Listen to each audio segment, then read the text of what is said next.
السلام عليكم ورحمة الله وبركاته.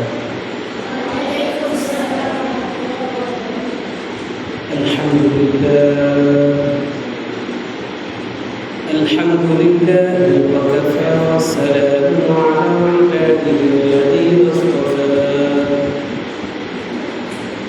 أما بعد فقد قال الله تعالى في كلامه المجيد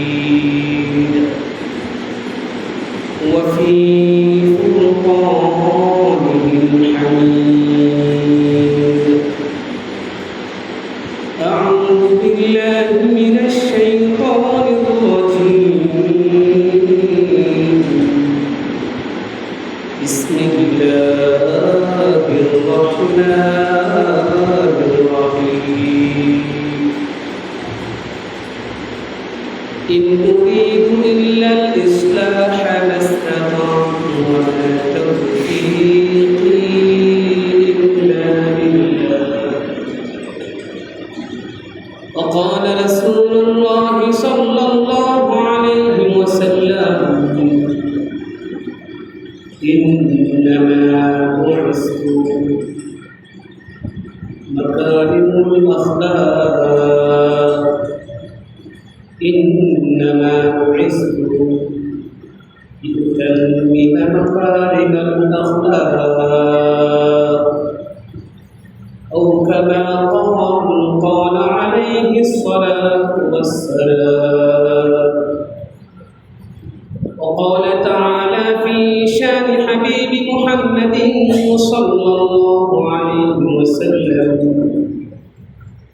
إن الله وملائكته يصلون على النبي يا أيها الذين آمنوا صلوا عليه وسلموا تسليما. شكرا وتشكر درود إبراهيم. اللهم صل على محمد وعلى آل محمد كما صليت على إبراهيم وعلى آل إبراهيم إنك حميد مجيد. اللهم بارك على محمد وعلى آل محمد كما باركت على إبراهيم وعلى آل إبراهيم إنك حميد مجيد. আলহামদুলিল্লাহ। ঐতিহ্যবাহী বাগবাড়া মদিনাতুল উলুম মাদ্রাসা উপলক্ষে মাসিক ইসলাহি মাহফিলের সম্মানিত সভাপতি, পর্দার আড়ালের বাবা বোনেরা, আমার সামনে উপবিষ্ট আজিজ তুলাবা, আল্লাহ পাক রব্বুল আলামিনের দরবারে অসংখ্য অগণিত শুকরিয়া যে আল্লাহ পাক রব্বুল আলামিন আমাদেরকে বড় দয়া মায়া করে মেহেরবানি করে আমাদেরকে ধাপে ধাপে নির্বাচন করে আল্লাহ পাক রব্বুল আলামিন আমাদেরকে দ্বীন ইসলামের জন্য কবুল করেছেন। এই জন্য আমরা প্রত্যেকে অন্তরস্থল থেকে কালিমাত শুকর আদায় করি বলে আলহামদুলিল্লাহ। একই মায়ের ঘরে 5 জন 7 জন 8 জন সন্তান হয়। প্রত্যেক সন্তানই কোরআনে হাফেজ হইতে পারে। আল্লাহ পাক রব্বুল আলামিন যাকে কবুল করেন ওই ব্যক্তি কোরআনে হাফেজ হইতে পারে। কোরআনের সাথে সম্পর্ক ওই ব্যক্তিরই হয় যাকে আল্লাহ পাক রব্বুল আলামিন পছন্দ করেন, ভালোবাসেন।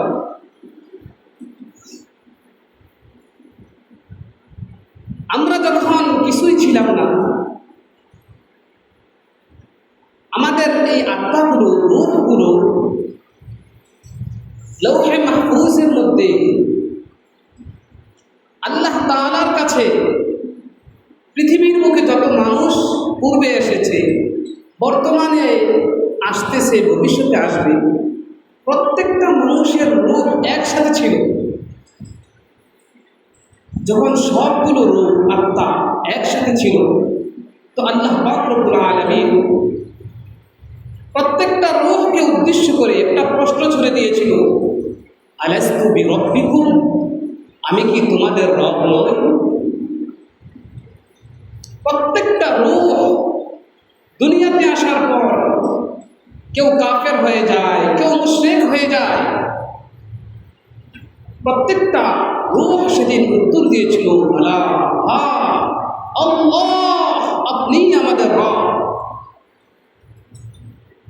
হাদিসে পাকের মধ্যে নবী মুহাম্মদ সাল্লাল্লাহু আলাইহি ওয়াসাল্লাম বলতেছেন, কুল্লু মাওলুদিন ইউলাদু আলাল ফিতরাতি ওয়া আবওয়াহু ইউহাবিদানিহি আও ইউনাসসিরানিহি আও ইউমাজ্জিসানিহি। নবী মুহাম্মদ সাল্লাল্লাহু আলাইহি ওয়াসাল্লাম বলতেছেন, প্রত্যেকটা নবজাতক সন্তান, প্রত্যেকটা শিশু সন্তান মুসলমান হয়ে দুনিয়ার বুকে আগমন করে। মুসলমানের ফিতরাত দিয়ে প্রত্যেকটা মানুষ দুনিয়ার বুকে আগমন করে। তারপরে তার পিতামাতা তার ওই সন্তানকে কেউ ইহুদি বানায়, কেউ খ্রিস্টান বানায়, কেউ নাসারা বানায়। এজন্য আমরা আমাদের পিতামাতাদের প্রতি বহুত শুকরিয়া আদায় করার দরকার, যে আমাদের পিতামাতা আমাদেরকে মাদ্রাসার মধ্যে দিয়েছেন, আমাদের পিতামাতা আমাদেরকে কোরআন হাদিসের ইলম শিখার জন্য ব্যবস্থা করে দিয়েছেন। এজন্য আমাদের পিতামাতার প্রতি শুকরিয়া আদায় করা উচিত। আজিজ তুলাবা, যেহেতু ইসলাহি মজলিস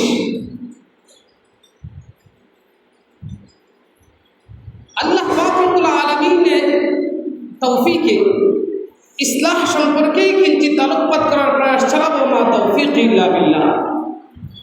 তার আগে এই মাইকের আওয়াজ যতদূর যায়, প্রত্যেকটা যুবক ভাইকে বলবো, এই মূল্যবান সময়টুকু নষ্ট না করে আপনারা মদিনাতুল উলুম মাদ্রাসায় কোরআন হাদিসের আলোচনা শোনার জন্য চলে আসেন। আজকের এই মহতি মজলিসে অনেক বড়রা কথা বলবেন, আর পর্দার আড়ালের মা বোনেরা এই কোরআন হাদিসের আলোচনা প্রতিদিন হয় না। এজন্য আজকের এই সময়টুকু আল্লাহ তাআলার জন্য অক্ষ করে দিয়ে কোরআন হাদিসের আলোচনাগুলো শোনার জন্য বসে পড়েন। আল্লাহ পাক রব্বুল আলামিন আমাদেরকে আমল করার তৌফিক দান করুন। মুসলমান ভাইরা, ইসলাহ শব্দের অর্থ হচ্ছে সংশোধন করা। শরীয়তের পরিভাষায় ইসলাহ বলা হয় আল্লাহ পাক রব্বুল আলামিনের সাথে বান্দা গুনাহ করার কারণে আল্লাহ পাকের সাথে বান্দার যখন বিচ্ছেদ ঘটে, বান্দার সম্পর্ক দূরত্ব হয়, এই দূরত্বকে নৈকট্য করা, আল্লাহ তাআলার সাথে বান্দার সম্পর্ককে অটুট রাখার নাম হচ্ছে ইসলাহ। বান্দা যখন গুনাহ করে, তো গুনাহ করার কারণে বান্দা আল্লাহ তাআলা থেকে দূরে সরে যায়। এজন্য ইসলাহ, এটা ইসলাহ তোমার নিজের নফসকে আগে করতে হবে। আমার নিজের নফসের জন্য ইসলাহ প্রয়োজন। এই আলোচনাগুলো আপনাদের জন্য না, আলোচনাগুলো আমার জন্য। আমার ইসলাহের প্রয়োজন। মন চায় গুনাহ করতে, গুনাহ থেকে বাঁচার নাম হচ্ছে ইসলাহ। মন চায় এখন নামাজ পড়তে না, নামাজ পড়ার নাম হচ্ছে ইসলাহ। সংশোধন করা, গুনাহমুক্ত জীবন অর্জন করে আল্লাহ পাক রব্বুল আলামিনের দিকে ধাবিত হওয়ার নাম হচ্ছে ইসলাম। ইসলাহের প্রয়োজনীয়তা কি? কেন ইসলাহ করব? ইসলাহের দরকার কি? ইসলাহের প্রয়োজন এজন্য আসসালাতু মাওজুদ ওয়াল খুশু মাফকুদ। আমরা নামাজ পড়ি কিন্তু নামাজের মধ্যে কোনো মনোযোগ থাকে না। নামাজ তো পড়ি বটে কিন্তু নামাজ পড়ে উদাসীন অবস্থায়। সাহাবায়ে কেরাম রাদিয়াল্লাহু আনহুম আজমাইন তাদের যখন কোনো প্রয়োজন দেখা দিত তো তারা সঙ্গে সঙ্গে নামাজের মধ্যে দাঁড়িয়ে যেত। হাদিসে পাকের মধ্যে ঘটনা আসছে, এক সাহাবী গিয়ে নবী পাক সাল্লাল্লাহু আলাইহি ওয়াসাল্লামের কাছে আরজ করতেছে, ইয়া রাসূলুল্লাহ, আমার ঘরে কোনো খাবার নাই। তো রাসূল সাল্লাল্লাহু আলাইহি ওয়াসাল্লাম বললেন, যাও নামাজে দাঁড়িয়ে যাও। তো সাহাবী ওযু করে নামাজে দাঁড়িয়েছে, একবার নামাজ পড়ছে, ঘরে বিবিকে গিয়ে জিজ্ঞেস করছে ঘরে কোনো খাবার আসছে? বিবি বলতেছে না, আসে নাই। দ্বিতীয়বার আবার গেছে, সুন্দর করে ওযু করে নামাজ আদায় করছে। দ্বিতীয়বার আবার স্ত্রীকে বলছে ঘরে কোনো খাবার আসছে? তো স্ত্রী বলতেছে না, আসে নাই। তো এই সাহাবী রাসূলের কথাকে 100% মেনে নিয়েছে। রাসূলের কথা 100% সত্য, রাসূলের কথা 100% সত্য। আমার নামাজ হয় নাই, এজন্য আল্লাহ পাক আমাকে রিজিক দেয় নাই। তো এই সাহাবী আবার সুন্দর করে ওযু করছে, ওযু করে মসজিদে নববীতে গিয়ে খুব খুশুর সাথে খুব সুন্দরভাবে নামাজ আদায় করছে।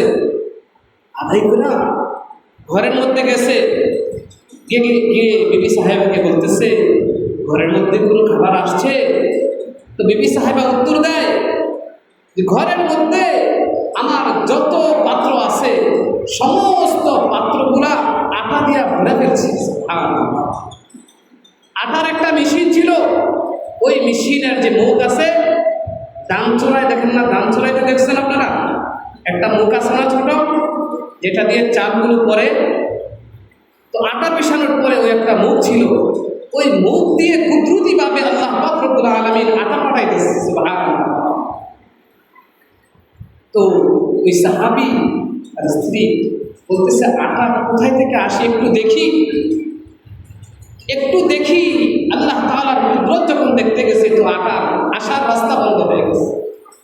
যখন নবী মুহাম্মদ সাল্লাল্লাহু আলাইহি ওয়াসাল্লামের কাছে এই ঘটনা বর্ণনা করা হলো তো নবী মুহাম্মদ সাল্লাল্লাহু আলাইহি ওয়াসাল্লাম বলছেন, ও সাহাবী, তুমি যদি রবের কুদরতের দিকে না তাকাইতা, কিয়ামত অবধি যত মানুষ আসতো প্রত্যেকটা মানুষের জন্য এই রিজিক যথেষ্ট হয়ে থাকবে। সুবহানাল্লাহ। এজন্য আমার নামাজটা এমন সুন্দর হইতে হবে, নামাজটা হইতে হবে খুশু এবং খুজুর সাথে। নবী মুহাম্মদ সাল্লাল্লাহু আলাইহি ওয়াসাল্লাম বলছেন যে নামাজ কিভাবে পড়বো আমরা? সল্লু কামা রাআইতুমুনি উসাল্লি, নামাজ আদায় করো যেমন ভাবে আমি নবীকে নামাজ পড়তে দেখছো। এখন তো নবী নাই, এখন নামাজ আদায় করবো কিভাবে? উম্মতের উলামায়ে কেরাম হচ্ছেন নবীদের ওয়ারিস।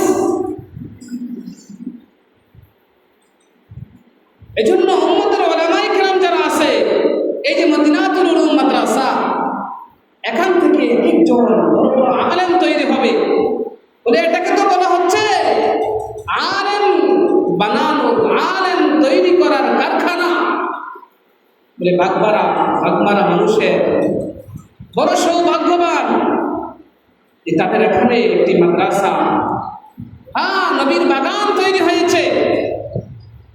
এই মাদ্রাসা বসিরায় তারা তাদের সন্তানদেরকে জামানার বড় আলেমে পরিণত করতে পারতেছে। তাদের সন্তানগুলো তাদের জানাজার নামাজ পড়াবে, তাদের সন্তানগুলো কোরআনে পাকে তেলাওয়াত করবে,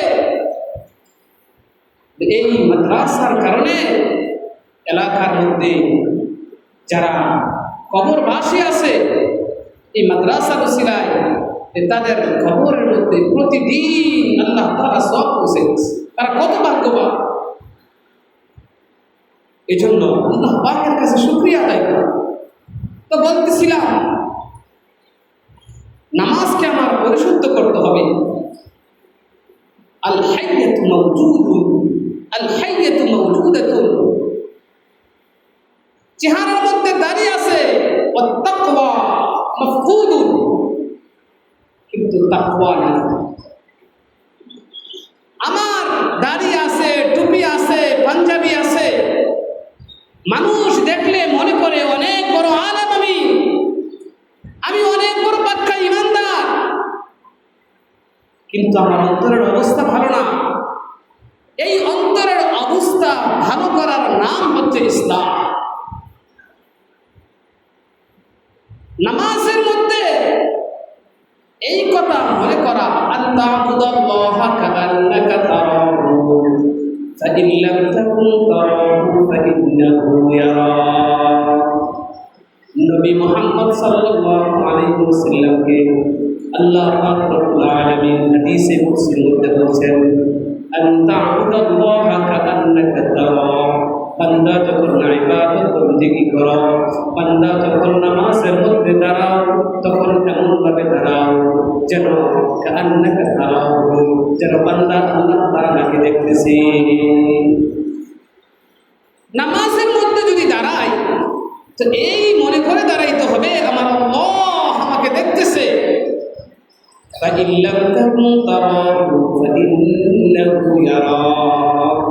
বান্দা তোমার যদি এটা এই অনুধাবন যদি তুমি করতে নাও পারো, অন্তত পক্ষে এটা মনে করো যে তোমার আল্লাহ তোমাকে দেখতেছে। কোন বান্দা যদি এই মনে করে নামাজের মধ্যে দাঁড়ায়, আমি আল্লাহর সামনে দাঁড়িয়েছি, সারা পৃথিবীর সকল বাদশা যিনি, তার সামনে আমি দাঁড়িয়েছি, তিনি আমাকে দেখতেছেন, তো ওই ব্যক্তির মনোযোগ কখনো নষ্ট হইতে পারে না। এই জন্য সাহাবায়ে কেরাম যখনই কোনো প্রয়োজন তাদের দেখা দিত, যখনই তাদের কোনো প্রয়োজন দেখা দিত তো নামাজে দাঁড়ায় যেতেন। টাকার প্রয়োজন তো নামাজে দাঁড়ায় যাইতেন। তাদের হাজত আছে, বিবি অসুস্থ, তো নামাজের মধ্যে দাঁড়ায় যাইতেন। নামাজের মধ্যে দাঁড়িয়ে আল্লাহ তাআলার কাছে পেশ করতেন। আমাদের অবস্থা তো এখন এমন হয়েছে, সন্তান অসুস্থ হইলে সর্বপ্রথম ডাক্তার সম্পর্কে যে ভালো বোঝে তাকে জিজ্ঞেস করি, ভাই আমার সন্তানের জ্বর আসছে, তাকে ভালো ডাক্তার কিভাবে দেবে? আরে মুসলমানের সন্তানের সর্বপ্রথম তো উচিত সে নামাজের মধ্যে দাঁড়িয়ে আল্লাহ পাকের কাছে সাহায্য যাবে। সূরাতুল ফাতিহার এক নাম হচ্ছে সূরাতুশ শিফা। কোরআনে পাকের সূরাতুল ফাতিহার এক নাম হচ্ছে উম্মুল কুরআন। সূরা ফাতিহা হচ্ছে পুরো কোরআনের মা। হাদিসে পাকের মধ্যে আসছে, কেউ যদি অসুস্থ হয়, অসুস্থ হওয়ার পরে সূরাতুল ফাতিহা পড়ে পানির মধ্যে ধম করে ওই পানি পান করলে আল্লাহ পাক রব্বুল আলামিন সুস্থতা দান করেন। সুবহানাল্লাহ। ওই ইয়াকিন আমার মধ্যে পুরোপুরি পয়দা হইতে হবে। আমার অন্তরের মধ্যে এই বিশ্বাস পুরোপুরি ভাবে রাখতে হবে। এই জন্য ইবাদত বন্দেগী যখন করি তো এই কথা মনে করে করতে হবে আমার আল্লাহ আমাকে দেখতেছে। এর নাম হচ্ছে ইসলাহ। ইসলাহের গুরুত্ব কি? নবী মুহাম্মদ সাল্লাল্লাহু আলাইহি ওয়াসাল্লাম বলেছেন, মুসনাদ আহমদের মধ্যে আসছে, ইন্নামা বুইসতু লিউতাম্মিমা মাকারিমাল আখলাক।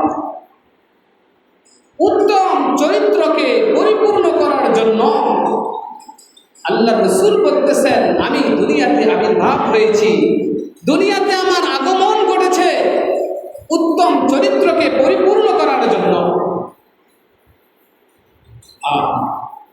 আল্লাহ পাক রব্বুল আলামিন হযরত শুআয়ব আলাইহিস সালাতু ওয়াস সালামের জবানে ইসলাহের গুরুত্ব বুঝিয়ে দিয়েছেন। ইন উরিদু ইল্লাল ইসলাহা মাস্তাতা'তু।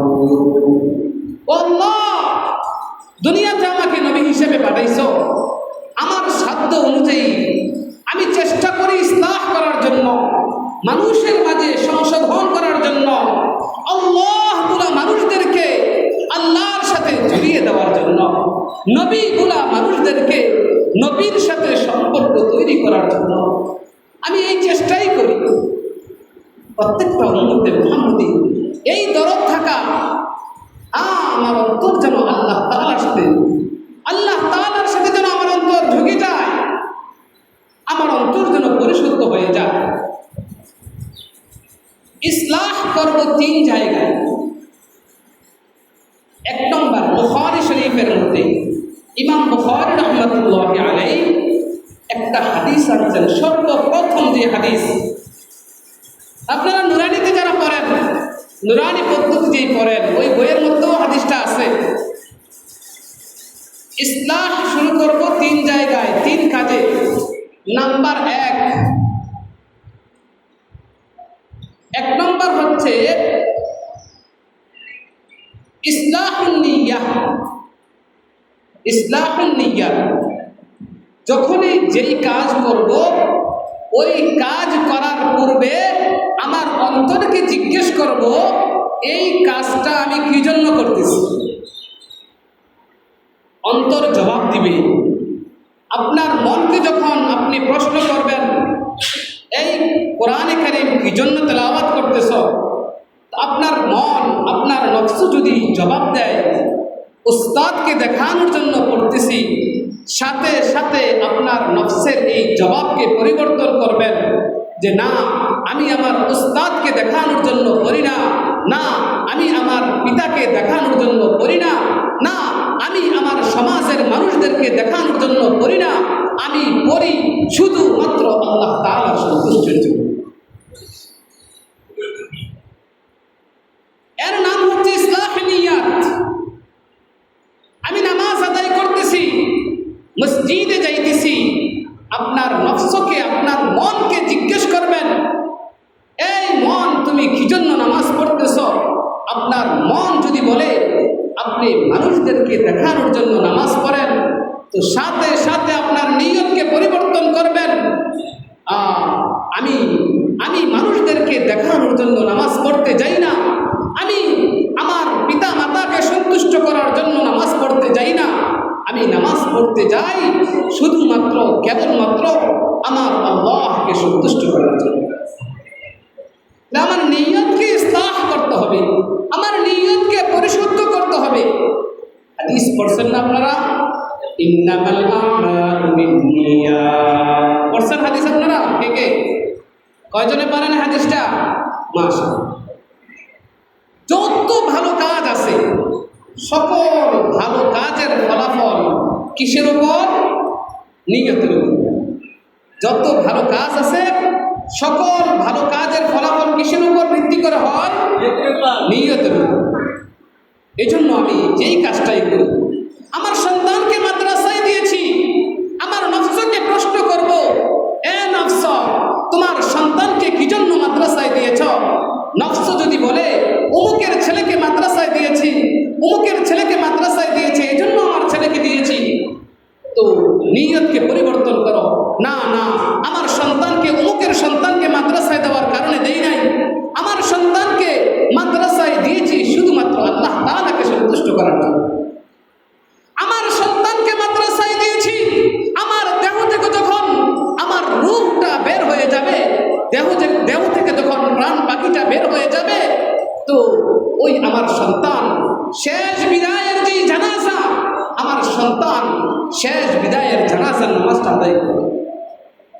আমার সন্তানকে আমি মাদ্রাসায় দিয়েছি শুধুমাত্র এই জন্য, যখন আমাকে 3.5 হাত মাটির নিচে রেখে আসবে, তো আমার সন্তান আমার কবরের পাশে গিয়ে কোরআনে কারীম তিলাওয়াত করবে, আর আল্লাহ তাআলার কাছে বলবে, আল্লাহ আমার বাবাকে মাফ করে দেন, আল্লাহ আমার বাবাকে মাফ করে দেন। এজন্য যত ভালো কাজ আছে, মানুষদেরকে আমি দান করতেছি, মাদ্রাসায় দান করতেছি, তো আমার নফসকে জিজ্ঞেস করব,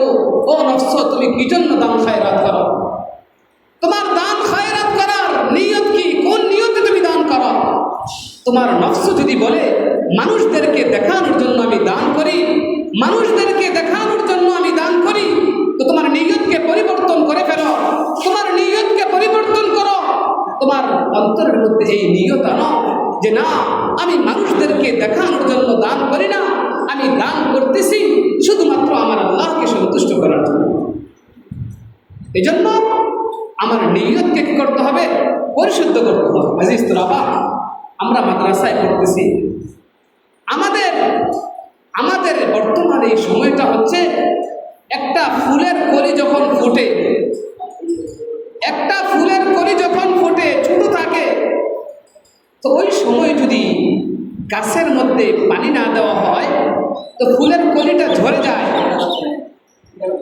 এজন্য আমাদের এই মস্তিষ্কটা, এই জেহেনটা এখন হচ্ছে ওই ছোট ফুলের কলির মতো। আমার এই মস্তিষ্ককে, আমার এই জেহেনকে আমি যদি এখন কাজে না লাগাই তো পরবর্তীতে আমার এই মস্তিষ্ক কিন্তু ঝরে পড়ে যাবে, আমার মাথার ব্রেইন ঝরে পড়ে যাবে। এজন্য আমার নিয়তকে পরিশুদ্ধ করি, নিয়তকে পরিশুদ্ধ করি। আমি আমার আল্লাহকে সন্তুষ্ট করার জন্য, আমি আমার আল্লাহকে সন্তুষ্ট করার জন্য আলেম হচ্ছি, হাফেজ কোরআন হচ্ছি। আর নিয়ত থাকবে উম্মতের, আল্লাহ তাআলা আমাকে উম্মতে মুহাম্মাদির রাহবার বানাইছেন, এই রাহবারি করার জন্য আমি আলেম হয়েছি। তাহলে ইসলাহ তিন জায়গার, এক জায়গার নাম কি? ইসলাহ নিয়াত। যেই কাজই করব, যত কাজই করি, প্রত্যেকটা কাজের শুরুতে আমাকে কি করতে হবে? আমার নিয়তকে পরিশুদ্ধ করতে হবে, আমার নিয়তকে শুদ্ধ করে নিতে হবে। 2 নম্বর হচ্ছে ইসলাহুল ইবাদা। কোরআনে পাকের মধ্যে আসছে আকিমুস সালাহ, ওয়াতুজ যাকাত, কত জায়গার মধ্যে আসছে। আল্লাহ পাক রব্বুল আলামিন কোরআনে পাকের মধ্যে বলছেন ইন্নাস সালাতা তানহা আনিল ফাহশাই ওয়াল মুনকার। নামাজ এমন এক ম্যাগনেট, নামাজের এত পাওয়ার যে নামাজ মানুষকে যত অশ্লীলতা আছে সমস্ত অশ্লীলতা থেকে নামাজ মানুষকে বিরত রাখে। এজন্য নামাজ পড়তে হবে খুশুর সাথে, একাগ্রতার সাথে। মানুষ দেখলে যেন মনে হয়, মানুষ পিছন দিক থেকে আমাকে দেখলে মনে হবে আসলেই আমি নামাজ পড়তেছি। আজিজ তোলাবা, কোরআন হাদিসের আলোচনা এটা শোনা সবার ভাগ্যে জোটে না। এই জন্য কোরআন হাদিসের আলোচনা যেখানে হয়, এই আলোচনাগুলো খুব মনোযোগের সাথে শোনা। ইসলাহ এটা এমন বড় এক ম্যাগনেট। আমরা নাম শুনছি হযরত ওমর ইবনুল খাত্তাব রাদিয়াল্লাহু তাআলা আনহু, নাম শুনছেন আপনারা? ওমর ইবনুল খাত্তাব রাদিয়াল্লাহু তাআলা আনহু ইসলামের অনেক বড় দুশমন ছিলেন। আল্লাহ পাকের ইচ্ছা হলো যে ওমর ইবনুল খাত্তাব রাদিয়াল্লাহু তাআলা আনহুকে ইসলাহ করবেন, সংশোধন করবেন, তার অন্তরকে আল্লাহ তাআলার দিকে নিয়ে যাবেন। হযরত ওমর ইবনুল খাত্তাব রাদিয়াল্লাহু তাআলা আনহু নবী পাক সাল্লাল্লাহু আলাইহি ওয়াসাল্লামকে হত্যা করার উদ্দেশ্যে তলোয়ার নিয়ে বের হয়েছেন। নবী মুহাম্মদ সাল্লাল্লাহু আলাইহি ওয়াসাল্লামের মাথা নিয়ে যাবেন, কিন্তু আল্লাহ পাকের ইচ্ছা হলো ওমরকে ইসলাহ করে দিবেন, সংশোধন করে দিবেন। পথের মধ্যে গিয়ে এক সাহাবীর সাথে দেখা হলো। বলতেছে, ওমর কোথায় যাও, কি খবর? বলতেছে, মুহাম্মাদের কল্যাণ আনতে যাইতেছি। তো সাহাবী বলতেছে, আগে নিজের বোনের খবর নাও, নিজের ভগ্নিপতির খবর নাও। হযরত ওমর ইবনুল খাত্তাব রাদিয়াল্লাহু তাআলা আনহু বলেন, তো ওমর ইবনুল খাত্তাব রাদিয়াল্লাহু তাআলা আনহু নবী মুহাম্মদ সাল্লাল্লাহু আলাইহি ওয়াসাল্লামের রাস্তা ছেড়ে ধরেছেন তার বোনের বাড়ির রাস্তা। বোনের বাড়িতে যখন গেছেন, বোনের বাড়িতে গিয়ে দেখেন বোনের বাড়ির দরজাগুলো তালা মারা লাগানো। আর ভিতর থেকে কি যেন ফিসফিস আওয়াজ শুনতেছেন। ওমর ইবনুল খাত্তাব রাদিয়াল্লাহু তাআলা আনহু যখন দরজায় কর্ণাঘাত করলেন, তো ভিতর থেকে বড় আওয়াজ পেয়ে কোরআনের আয়াতগুলোকে ভাঁজ করে রেখে দিলেন। ওমর ইবনুল খাত্তাব রাদিয়াল্লাহু তাআলা আনহু ঘরের মধ্যে ঢুকে বোনকে জিজ্ঞেস করতেছে, কি ব্যাপার, তোমার ব্যাপারে কি শুনলাম? তো বোন ফাতেমা বলতেছে, যা শুনছেন সব সত্য শুনেছেন। হযরত ওমর ইবনুল খাত্তাব রাদিয়াল্লাহু তাআলা আনহু তার বোনকে মারধর করতে লাগলেন, তার প্রতিকে মারধর করতে লাগলেন। মারধর করতে করতে রক্তাক্ত করে ফেললেন। হঠাৎ করে আল্লাহ পাক রব্বুল আলামিন ওমর ইবনুল খাত্তাব রাদিয়াল্লাহু তাআলা আনহুর নফসকে ইসলাহ করে দিলেন। বললেন, তুমি কি করতেছিলে একটু শোনাও দেখি, তোমরা কি করতেছিলে একটু শোনাও। হযরত ফাতেমা ওমর ইবনুল খাত্তাব রাদিয়াল্লাহু তাআলা আনহুর বোন, সে কোরআনে পাকের আয়াতগুলো তিলাওয়াত করতেছিলেন। তাহা মা আনজালনা আলাইকাল কুরআনা লিতাশকা, এই আয়াতগুলো যখন পরে পরে শুনাইতেছিলেন, আল্লাহ পাক রব্বুল আলামিন ওমর ইবনুল খাত্তাব রাদিয়াল্লাহু তাআলা আনহুর নফসকে সংশোধন করে দিলেন, ইসলাহ করে দিলেন। বললেন, ভুল ভালোই তো লাগে, মজাই তো লাগে, আরো বড়, আমাকে তোমার নবীর কাছে নিয়ে চলো, আমাকে তোমার নবীর কাছে নিয়ে চলো, তোমার নবীর কাছে আমি যাব। ওমর ইবনুল খাত্তাব রাদিয়াল্লাহু তাআলা আনহু বললেন, এই অবস্থায় যাওয়া যাবে না, পবিত্র অবস্থায় নবী মুহাম্মদের কাছে যাইতে হবে। তো ওমর ইবনুল খাত্তাব রাদিয়াল্লাহু তাআলা আনহু গোসল করলেন, নববধূর সাজে সাজে, একজন জামাইদের পুরুষ সাজে সাজে সাজিয়া সেই তরবারি নিয়ে উম্মতের নবী হযরত মুহাম্মদ সাল্লাল্লাহু আলাইহি ওয়াসাল্লামের দরবারে গেলেন। সাহাবীরা এক একজন ভয়ে ভয় পাইতে লাগলো। নবী মুহাম্মদ সাল্লাল্লাহু আলাইহি ওয়াসাল্লামের কাছে গিয়ে বলতেছেন, ও নবী, আজকে থেকে আমি আজকের পূর্বে, আজকের এই সময়ের পূর্বে আমি ইসলামের যত বড় শক্তি ছিলাম, আমি এখন থেকে ইসলামের পক্ষে এর চেয়েও বেশি কাজ করব। সুবহানাল্লাহ। যেই ওমর ইবনুল খাত্তাব নবী মুহাম্মদ সাল্লাল্লাহু আলাইহি ওয়াসাল্লামের কল্যাণের জন্য গিয়েছিলেন, আল্লাহ পাক রব্বুল আলামিন ওই ওমর ইবনুল খাত্তাব রাদিয়াল্লাহু তাআলা আনহুর নফসকে সংশোধন করে দিলেন, ইসলাহ করে দিলেন, শুধুমাত্র একটা আয়াত শুনে। এজন্য কোথাও ওয়াজ মাহফিল হইলে, কোথাও যখন কোরআন ও হাদিসের আলোচনা হয়, তো আলোচনায় বসে যাব আমরা, না জানি কোন আয়াত শুনে আমার নফস ইসলাহ হয়ে যায়, কোন আয়াত শুনে আমি আমার আল্লাহর পরিচয় পেয়ে যাই। তো ওমর ইবনুল খাত্তাব রাদিয়াল্লাহু তাআলা আনহু যখন ইসলাম গ্রহণ করেছেন, ওমর ইবনুল খাত্তাব রাদিয়াল্লাহু তাআলা আনহু নফস যখন পরিশুদ্ধ হয়েছে, তো তিনি ইসলামের বিধানগুলো মানুষের কাছে কত সুন্দরভাবে পৌঁছিয়েছেন। এজন্য আমাদের নিয়তকে পরিশুদ্ধ করতে হবে। আমরা যে আমল করি, ওই আমল করার আগে আমার নিয়তগুলোকে পরিশুদ্ধ করতে হবে। এরকম ভাবে এমন অনেক ঘটনা আছে, যারা এরকম ভাবে তাদের নফসকে পরিশুদ্ধ করেছে, তারা জামানার বড় আলেম হয়ে গেছে, জামানার বড় আবেদ হয়ে গেছে। এরকম একজন আবেদ যে ডাকাতি করতো, ডাকাতি করতে গেছে, ডাকাতি করতে যাওয়ার পরে গায়েবীভাবে কোরআনে পাকের এক আয়াত তার কাছে আসছে, তার কানে বাইজা উঠছে।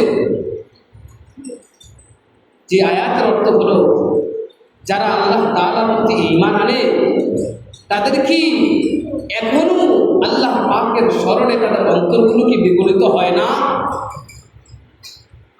তো সে বলতেছে, ক্বালু লা ইয়া রাব্বি ক্বাদ আতা, হ্যাঁ সময় এসে গেছে এই আয়াত ছুঁই না।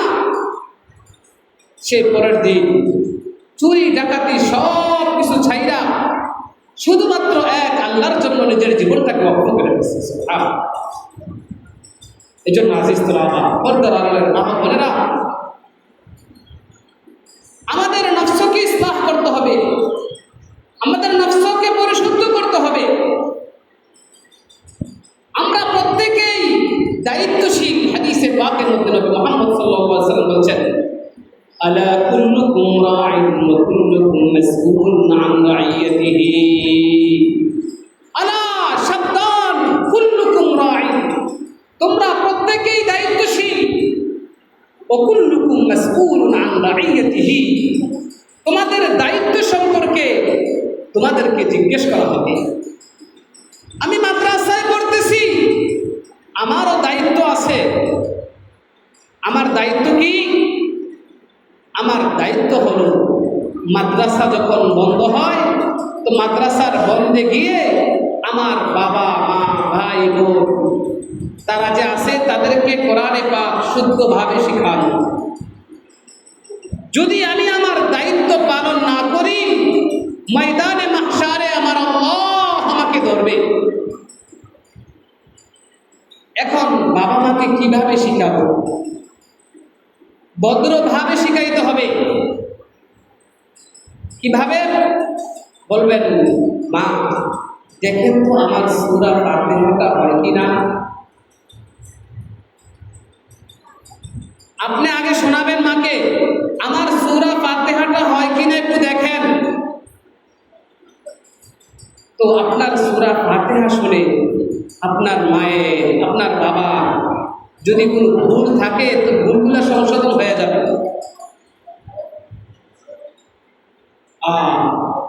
আর আমাদের পিতামাতাদের দায়িত্ব সন্তানকে দ্বীনি শিক্ষা দেওয়া।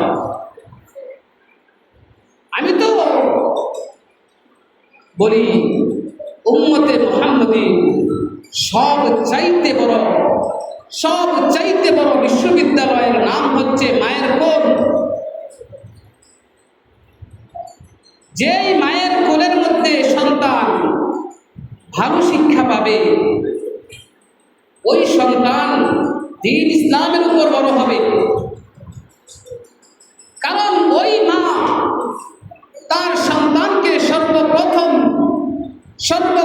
শিক্ষা দিবে, লা ইলাহা ইল্লাল্লাহ মুহাম্মাদুর রাসূলুল্লাহ, লা ইলাহা ইল্লাল্লাহ মুহাম্মাদুর রাসূলুল্লাহ সাল্লাল্লাহু আলাইহি ওয়াসাল্লাম। হাদিসে পাকের মধ্যে নবী মুহাম্মদ সাল্লাল্লাহু আলাইহি ওয়াসাল্লাম বলেছেন, যে ব্যক্তির সর্বপ্রথম কথা হবে লা ইলাহা ইল্লাল্লাহ এবং সর্বশেষ কথা হবে লা ইলাহা ইল্লাল্লাহ, নবী মুহাম্মদ সাল্লাল্লাহু আলাইহি ওয়াসাল্লাম ঘোষণা করেছেন, ওই ব্যক্তির জন্য জান্নাত ওয়াজিব হয়ে যায়। সুবহানাল্লাহ। এজন্য মা যদি ভালো হয় তো ওই মায়ের সন্তান যখন কথা বলতে শিখে তো ওই সন্তানকে বাবা মা শিখায় না, ওই সন্তানকে সর্বপ্রথম শিখায় কালিমা লা ইলাহা ইল্লাল্লাহ, আল্লাহ ছাড়া কোনো মাবুদ নাই। সন্তান যখন ভূমিষ্ঠ হয়, পিতামাতার দায়িত্ব হলো সন্তান যখন ভূমিষ্ঠ হয় তো ভূমিষ্ঠ হওয়ার পরে ওই সন্তানের ডান কানে আযান এবং বাম কানে ইকামত। আমার হায়াতে জিন্দেগিটা কতটুকু সময়,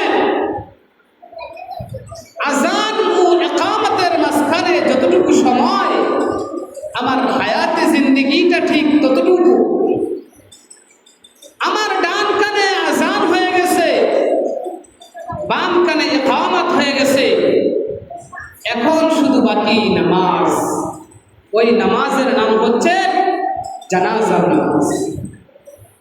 এই জন্য আমাদের হায়াতি জিন্দেগিটা খুবই স্বল্প, খুবই কম। এই জন্য আমাদের আত্মাকে পরিশুদ্ধ করতে হবে। 3 জায়গায় আত্মা পরিশুদ্ধের কথা বলেছিলাম। সর্বপ্রথম ইসলাহ নিয়াত, নিয়তকে পরিশুদ্ধ করা। 2 নম্বর বলেছিলাম ইসলাহুল ইবাদা, ইবাদতকে পরিশুদ্ধ করা। 3 নম্বর হচ্ছে ইসলাহুল খুলক, আমার চরিত্র, আমার মুআমালাত, মুআশারাত, লেনদেন, এগুলাকে পরিশুদ্ধ করা। আমার চরিত্র যদি সুন্দর হয়ে যায়, আমার চরিত্র যদি সুন্দর হয়ে যায়, পুরা সমাজ সুন্দর হয়ে যাবে। আমার মুআমালাত, মুআশারাত, মানুষের সাথে লেনদেন, ক্রয় বিক্রয়, এইগুলা যদি সুন্দর হয়ে যায় তো পুরো একটা সমাজ সুন্দর হয়ে যাবে। এজন্য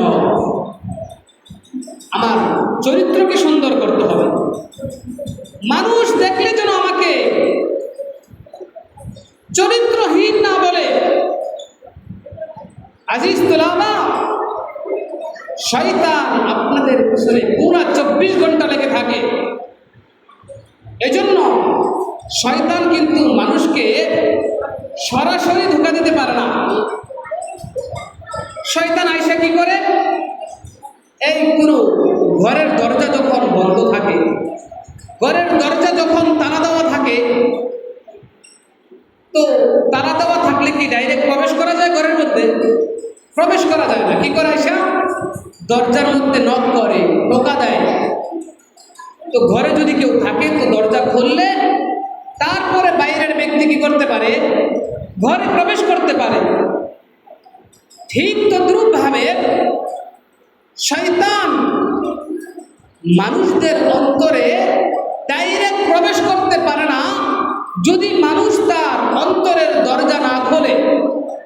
কোরআনে পাকের মধ্যে আপনারা পড়ছেন না সূরা নাস, আল্লাযী ইউওয়াসউইসু ফি সুদুরিন নাস, আল্লাযী ইউওয়াসউইসু ফি সুদুরিন নাস। শয়তান সরাসরি মানুষের অন্তরে প্রবেশ করতে পারে না। শয়তান আইসা মানুষের অন্তরের মধ্যে ওয়াসওয়াসা দেয়, মানুষের অন্তরের মধ্যে টোকা দেয়। মানুষ যদি তার অন্তরের দরজাকে খুইলা দেয় তো শয়তান তার ভিতরে প্রবেশ করে, প্রবেশ কইরা তাকে ধোঁকা দিতে থাকে। এজন্য এটা বুঝবো কিভাবে শয়তান যে আমাকে ধোঁকা দিতেছে, এটা বুঝবো কিভাবে? আমি শয়তানকে আমার অন্তরের দরজায় টোকা দিতেছে, কর্ণাঘাত করতেছে, এটা আমি বুঝবো কিভাবে? বুঝার উপায় কি? বুঝার উপায় হলো শীতকাল, ওযু করতে মন চায় না, মানে শয়তান আমার দরজায় নক করতেছে। এখন যদি আমি এই মনের বিপক্ষে গিয়ে ওযু করি তো শয়তানকে আমার অন্তরের মধ্যে জায়গা দিলাম না। শীতকাল, ফজরের আযান হয়েছে, মসজিদে যাইতে মন চায় না। এই যে মন চাইতেছে না, মানে শয়তান আপনাকে আপনার দরজার মধ্যে আঘাত করতেছে, দরজা খুলতে বলতেছে। যদি আপনি শীতকালে ল্যাম্প মুড়ি দিয়ে ঘুমিয়ে থাকেন তো শয়তানকে আপনি সুযোগ করে দিলেন। শয়তান আপনার নফসের মধ্যে, আপনার অন্তরের মধ্যে ঢুকছে। যে নফসের কথা বলতেছেন, নফস জিনিসটা কি? নফস জিনিসটা কি? হাদিসে পাকের মধ্যে নবী মুহাম্মদ সাল্লাল্লাহু আলাইহি সাল্লাম একটা হাদিস আছেন, আলা ইন্না ফিল জাসাদি মুদগাহ ইযা সালহাত সালহাল জাসাদু কুল্লুহু ওয়া ইযা ফাসাদাত ফাসাদাল জাসাদু কুল্লুহু আলা ওয়া হিয়াল কলব। নবী মুহাম্মদ সাল্লাল্লাহু আলাইহি ওয়াসাল্লাম বলতেছেন, আলা, এই মনোযোগ দিয়ে শোনো, মনোযোগ দিয়ে শোনো, ইন্না ফিল জাসাদি মুদগাহ, প্রত্যেকটা দেহের মধ্যে একটা গোশতের টুকরা আছে। ইদা সলুহাত সলুহাল জাসাদু কুল্লু, ওই গোশতের টুকরাটা যদি শুদ্ধ হয়ে যায়, ওই গোশতের টুকরাটা যদি পূর্ণ পবিত্র হয়ে যায়, ইদা সলুহাত সলুহাল জাসাদু কুল্লু, তো পুরা দেহটা সুস্থ হয়ে যায়, পুরা দেহটা পরিশুদ্ধ হয়ে যায়। ওয়াইদা ফাসাদাত ফাসাদাল জাসাদু কুল্লু, আর ওই গোশতের টুকরাটা যদি নষ্ট হয়ে যায়, ওই গোশতের টুকরাটা যদি নষ্ট হয়ে যায়, পচে যায়, তো ফাসাদাল জাসাদু কুল্লু, তার পুরা শরীরটা নষ্ট হয়ে যায়। নবী মুহাম্মদ সাল্লাল্লাহু আলাইহি ওয়াসাল্লাম আবার মনোযোগ দৃষ্টি আকর্ষণ করে বলতেছেন, আলা আলা, ও উম্মতরা জানো ওই গোশতের টুকরাটার নাম কি? আলা ওয়াহিয়াল কলব, ওই গোশতের টুকরাটার নাম হচ্ছে কলব, ওই গোশতের টুকরাটার নাম হচ্ছে আত্মা, ওই গোশতের টুকরাটার নাম হচ্ছে রূহ, ওই গোশতের টুকরাটার নাম হচ্ছে নফস। এই নফস যদি পরিশুদ্ধ হয়ে যায়, এই নফস যদি পরিশুদ্ধ হয়ে যায়, তো পুরা দেহ, মানুষের পুরা দেহ পবিত্র হয়ে যায়। কোন ব্যক্তি যদি আল্লাহ তাআলাকে পেয়ে যায়, তো সে পুরা পৃথিবী পেয়ে যায়। এজন্য আমাদের সম্পর্ক হবে কার সাথে? আল্লাহর সাথে। কার সাথে? আমাদের সম্পর্ক হবে কার সাথে? আল্লাহ তাআলার সাথে। যখনই কোনো মুসিবতের মধ্যে পড়ি, যখনই কোনো বিপদে পড়ি, আমার বাবা অসুস্থ, মা অসুস্থ, দাদা মারা গেছে, তো কার কাছে বলবো? আল্লাহ তাআলার কাছে। আল্লাহ তাআলার কাছে সব কিছুর সমাধান। দুনিয়ার কোনো মানুষ সব কিছু সমাধান করতে পারে না। সমাধান শুধুমাত্র কেবলমাত্র আমার আল্লাহ করতে পারে। এই জন্য আজিজ বাবা, আপনারা হচ্ছেন উম্মতের রাহবার, আপনাদের পিছনে উম্মত ঘুরবে। এই জন্য আপনার এই অন্তর যদি পরিশুদ্ধ না হয়, আরে দুনিয়াটা হচ্ছে পরীক্ষার জায়গা।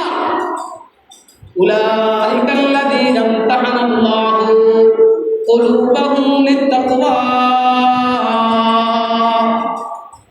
উলাইকাল্লাযীনা ইমতাহানাল্লাহু কুলুবাহুম লিত-তাকওয়া। আল্লাহ পাক রব্বুল আলামিন দুনিয়াতে চিরস্থায়ীভাবে থাকার জন্য দুনিয়াতে পাঠান নাই। দুনিয়া এটা হচ্ছে অস্থায়ী জিন্দেগি। দুনিয়াতে কেউ চিরকাল থাকার জন্য আসে না। দুনিয়াতে মানুষ অল্প কয়েকদিন জীবনযাপন করতে আসে। আল্লাহ পাক রব্বুল আলামিন দুনিয়ার এই জমিনটাকে পরীক্ষার হল বানাইছে।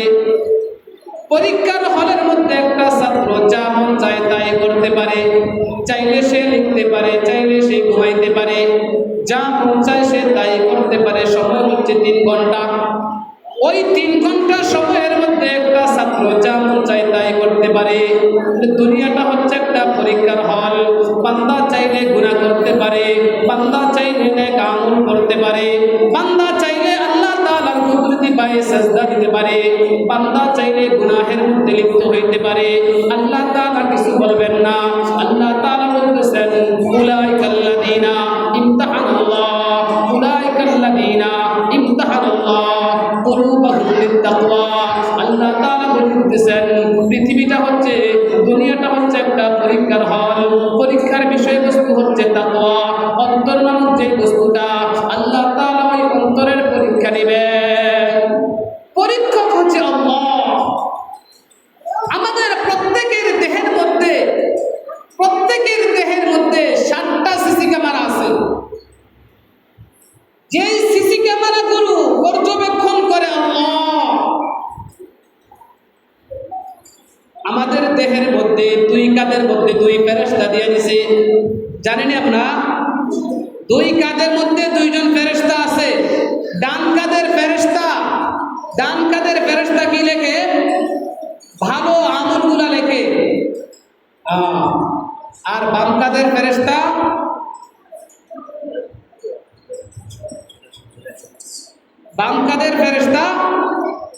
এই জন্য আমাদের ইসলাম, আমাদের নফসকে পরিশুদ্ধ করতে হবে। আল্লাহ পাক রব্বুল আলামিন আমাদেরকে আমল করার তৌফিক দান করুন। ওয়া আখিরু দাওয়ানা আলহামদুলিল্লাহি রাব্বিল আলামিন।